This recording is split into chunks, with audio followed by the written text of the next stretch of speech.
Hi, I'm Kyra Becker. I'm Program Chair of the 2015 International Stroke Conference. I'm Bruce Ovbiagele. I'm the Vice Chair of the IC Program Committee. And we're here in Nashville for the 2015 Stroke Conference. We're here to talk about the pre-conference program this year at this year's Stroke Conference. Tom, this year there was a new pre-conference for our trainees. Maybe you could tell us a little bit about the pre-conference that you put together.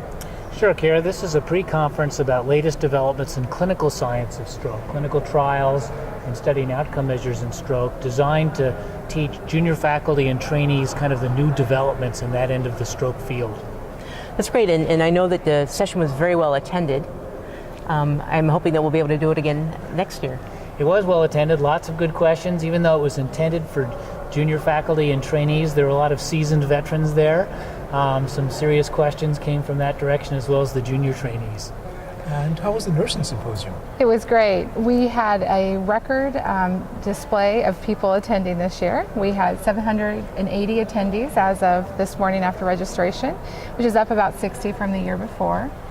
And what's exciting about this conference is that we really try to focus on the entire continuum of care so that our members and attendees can really benefit from collaborating and taking key learnings back to their bedside or whatever their place of work is, where they can apply that to the care of the stroke patient. So we really do focus across that entire continuum.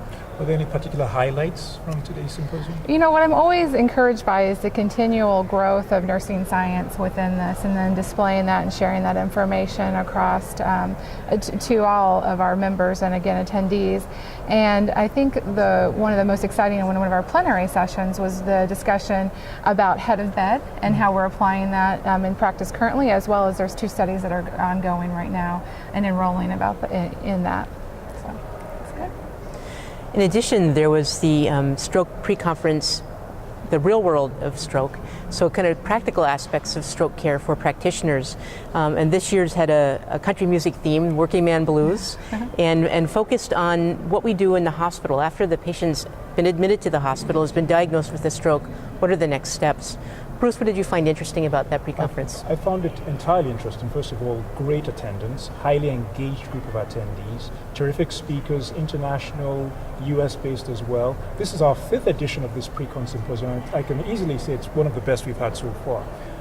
And as Kyra mentioned, very exciting. One of the highlights was actually the debate between Lee Schwam and Bill Powers, talking about the appropriateness of different diagnostic techniques during the inpatient stroke encounter. So that was very interesting, I thought. Yeah, and maybe heated's not the right word, but it was actually a bit entertaining for the audience. So the pre-conference has become a great addition to the stroke meeting. It really is something that we have developed for people who want a practical approach to stroke as opposed to the high-level science that the rest of the meeting focuses on. But I think that it really does offer something for everybody. Like we said, this meeting had a pre-conference for trainees as well as seasoned veterans on innovative trial design, a pre-conference for the nursing group, as well as a pre-conference for folks who are actually in the trenches and delivering that stroke care to the hospitalized stroke patient.